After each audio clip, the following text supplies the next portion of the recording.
Minhas amigas e amigos internautas, membros deste canal, meus seguidores, saudações democráticas. Programa Três Dedos de Prosas.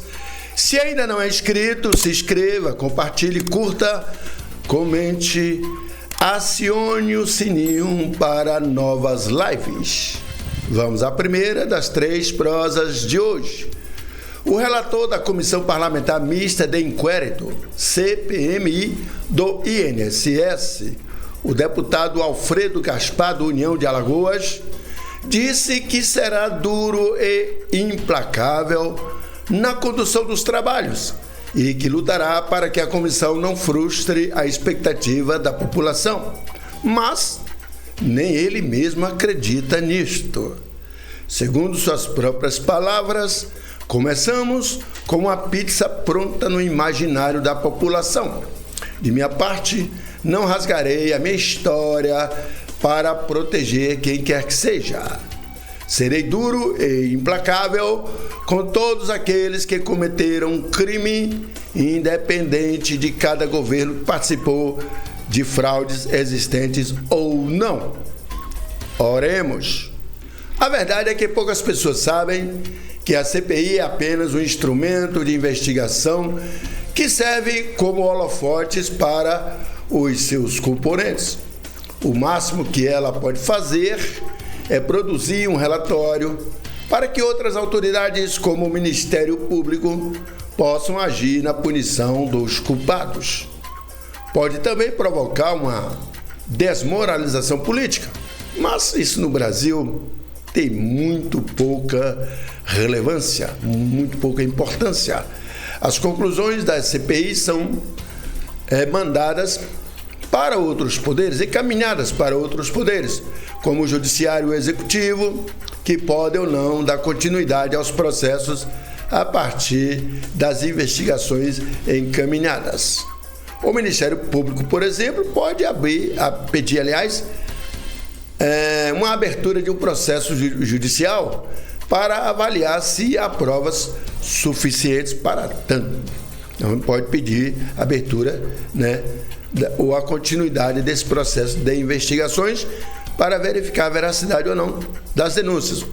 O que é feito depois do encerramento de uma CPI, aí já não é mais a responsabilidade dos deputados ou senadores. Depende da avaliação dos outros órgãos.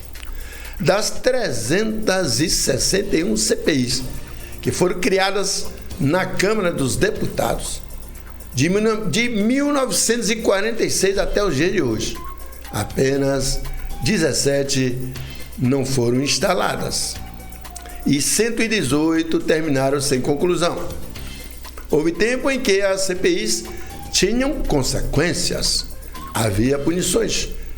No final da década de 80, o governo militar extinguiu 2 importantes órgãos públicos devido às investigações das CPIs, que foi a Superintendência Nacional da Marinha Mercante, a SUNAMAN, e o Instituto do Açúcar e do Álcool, o IAA.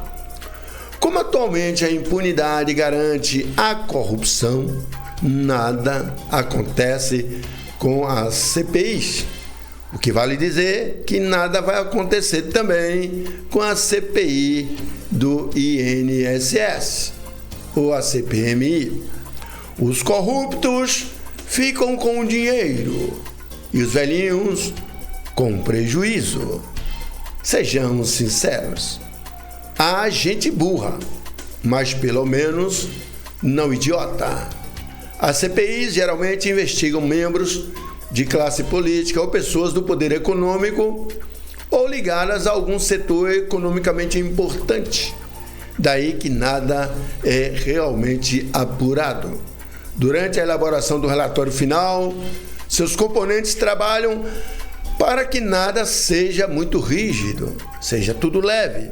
Ou seja, por questão de interesses políticos, na maioria das vezes, é muito difícil chegar a um consenso, o que acaba trazendo um resultado de apresentação de um relatório apenas superficial incapaz de produzir qualquer ou algum efeito prático.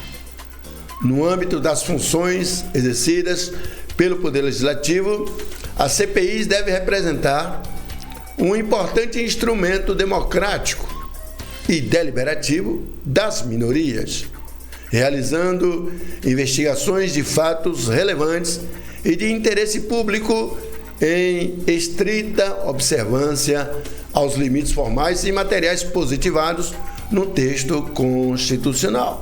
Mas nada além disto. Existem matérias que não se submetem, por exemplo, ao controle do legislativo, mas todas podem terminar no judiciário. Mas nem sempre acontece. Quase nunca. Ou nunca aconteceu. Não é sem razão que ninguém acredita nos resultados de uma CPI. Mas pelo menos a CPI, como agora a CPMI do INSS, está revelando quais são os verdadeiros ladrões fraudadores do INSS, inclusive os apaniguados dos governos. Vamos à nossa prosa de número 2. Falando em clima, o clima entre os professores da Rede Municipal de Educação em Jussiape, na Chapada Diamantina, e a atual gestão, a do prefeito atual, é de total insatisfação e revolta. Na quarta-feira 15, em que se comemorou o Dia do Professor, representantes da categoria denunciaram atrasos salariais, congelamento de vencimentos e ausência de diálogo por parte da administração. O presidente do sindicato da PLB, Dorival Cares, afirmou que os trabalhadores da educação enfrentam uma série de pendências e não há motivo para comemorar a data. Não houve. Existe um congelamento salarial que já se arrasta há muito tempo e diversas deficiências no cumprimento do plano de carreira. Além disso, benefícios básicos, como quinquênios, só são conquistados mediante a justiça, declarou o presidente da PLB. Segundo ainda ele, Dorival, a operação dos servidores vem sendo paga com atraso. Na verdade, o salário, né? A bonificação dos servidores vem sendo paga com atraso. E, em alguns casos, de forma parcelada. Além disso, o Fundeb também é repassado com atrasos. Os servidores de apoio tanto do governo como contra são prejudicados. E eles não têm nada a ver com isso, recebendo todas suas previsões apenas no 10 dias do mês após vencimento, e olhe lá quando isto é feito. Bom, o professor Sidney Silva de Oliveira revelou que não há diálogo com o prefeito. Ele disse, abre aspas, o gestor municipal se recusa a dialogar com a categoria e com o sindicato da APLB.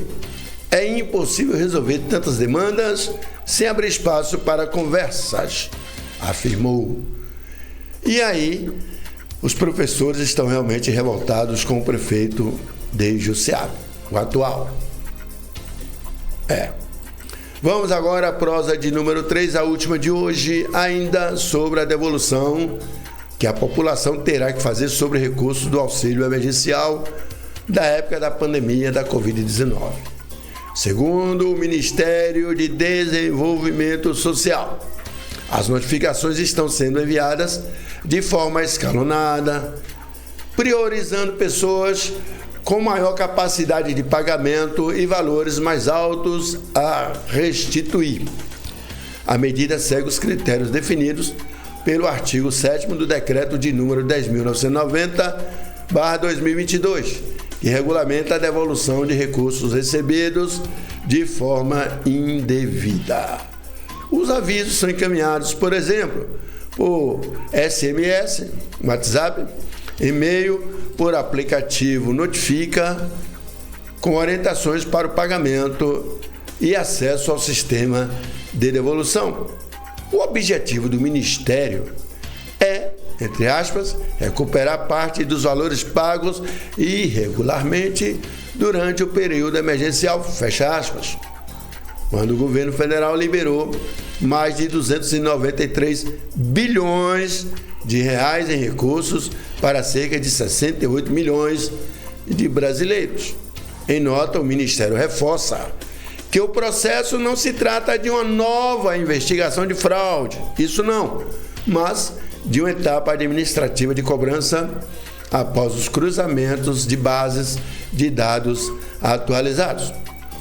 Diz o Ministério, o foco é garantir a devolução de recursos por parte de quem comprovadamente não se enquadrou nos critérios legais para a obtenção do auxílio.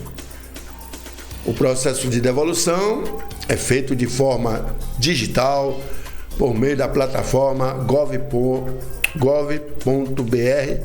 onde o cidadão pode consultar a situação do benefício e emitir o guia de recolhimento da União, o GRU. O pagamento pode ser realizado via Pix, em bancos ou casas lotéricas. Em caso de dúvidas, o Ministério orienta o contato pelo aplicativo Caixa Tem ou pelos canais oficiais do Ministério do Desenvolvimento Social. As notificações atingem famílias distribuídas entre a capital e o interior, com destaque para grandes centros urbanos como Salvador, Feira de Santana, Vitória da Conquista, aqui na Bahia, incluindo também a cidade de Juazeiro. O valor médio a ser devolvido no estado é de aproximadamente 2,5 mil por família, R$ 2.500 por família, considerando os pagamentos acumulados durante o período do programa. Ainda assim, a devolução representa uma pequena fração diante do volume de repasses feitos à população baiana entre 2020 e 2021. A maioria das irregularidades apontadas como correção de erros cadastrais, duplicidade de registros e falta de atualização do Cadastro Único, o CadÚnico, além de casos envolvendo pessoas com vínculo formal de trabalho, servidores públicos ou contribuintes com rendimentos acima do limite permitido por lei. O governo federal reforça que o processo de devolução é parte da estratégia de auditoria permanente dos programas sociais, buscando equilibrar o princípio da justiça social com a responsabilidade fiscal. Diz, não se trata de punir quem mais precisa, mas de corrigir distorções e garantir que o dinheiro público chegue a quem realmente precisa. Bom, e ainda que todas as mensagens de notificação são enviadas também exclusivamente pelos canais, como a gente já alertou, né? E alerta para golpes que tentam se aproveitar e como, né? Da operação de devolução para aplicar fraudes. Até o momento, a Bahia responde por 4,1% do total de notificações no país, enquanto São Paulo lidera o ranking com 55,2 mil famílias notificadas, somando 155 milhões em valores a devolver. Em seguida, aparece Minas Gerais, com 56,6 milhões, e Paraná e Rio de Janeiro, ambos com cerca de 36 milhões. Na próxima live, o capítulo final desta matéria, porque eu tenho muito o que falar a respeito do que penso sobre esta pauta.